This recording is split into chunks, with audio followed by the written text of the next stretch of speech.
মুকাররম যারা দর্শক আছে সব এরকম বসে এরকম করে বসে জি জি পোলাপাইন যেগুলো আছে সবাই এরকম এটা তো আপনি দর্শকদের না এটা হবে এইভাবে বলে যখন পদ্মা বলে ওয়া আখিরি দাওয়ানা আনিল হামদুলিল্লাহ রাব্বিল আলামিন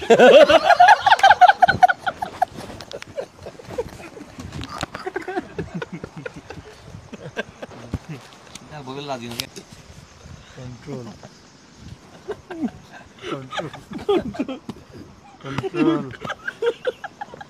কন্ট্রোল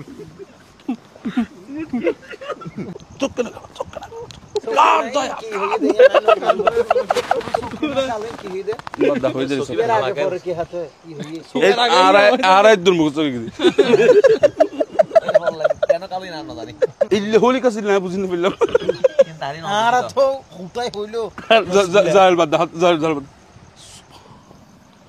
আরে যাই রস তুলস একবার লামি যাই লামি না বলছ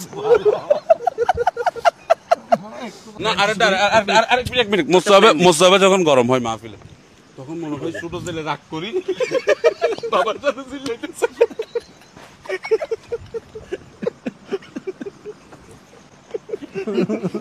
একসাথে চিল্লে বাবার লো চিল্লাইতে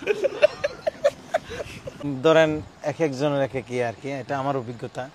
সবাইও না, আবার মাঝে মধ্যে এরকম ঘটনাও হয়েছে।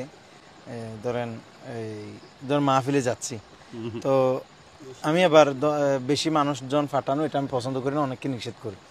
তো আবার অনেকে কি করে একদম মানে না পাঠাতে পারলেই মানে খুশি, সবাই না, অনেকে তো একদম না বললেও আগে থেকে লোক পাঠাই দিয়ে বা চলে আসে। কমও হয়েছে আমার জীবনে একটা ঘটনা আমার মনে আছে এখনো, যে হুজুর কোথায় আসছেন? আমি অমুক জায়গায় আছি। আচ্ছা আচ্ছা, হুজুর ওদিকে রাস্তাটা সোজা না, হয়তো একদম সোজা, হয়তো একটা ডানে রোড ঢুকছে। হ্যাঁ একটা ঢুকছে, হয়তো ওটা দিয়ে একদম সোজা আসার পর একটা দোকান পাবেন। হ্যাঁ দেখছে, দোকান থেকে সোজা বামে যাবেন, বামের থেকে একদম কিছুক্ষণ চালানোর পর একটা বট গাছ পাবেন। বট গাছ থেকে একদম মানে দক্ষিণ দিকে আপনি একদম সোজা, কারোর সাথে জিজ্ঞেস করার দরকার নেই, একদম সোজা রুট এগুলা, একদম সোজা যাবেন। ওখানে একটা বুড়ির দোকান আছে, বুড়ির দোকান দেখবেন যে ওখানে একটা মুরব্বি করে লোক থাকতে পারে। আপনি যদি সন্দেহ হলে পদ না ছিলেন ওনার থেকে জিজ্ঞেস করবেন।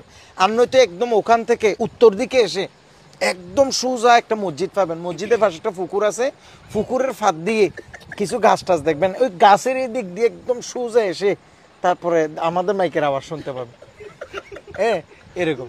আচ্ছা, এখন আমি কি উত্তর চিনবো না দক্ষিণ চিনবো, না রোডের ডানে চিনবো না বামে চিনবো? এরকম অনেক মানুষই আসলে না জানে এগুলো মানে বলতে। এখন তো মাশাআল্লাহ আলহামদুলিল্লাহ এখন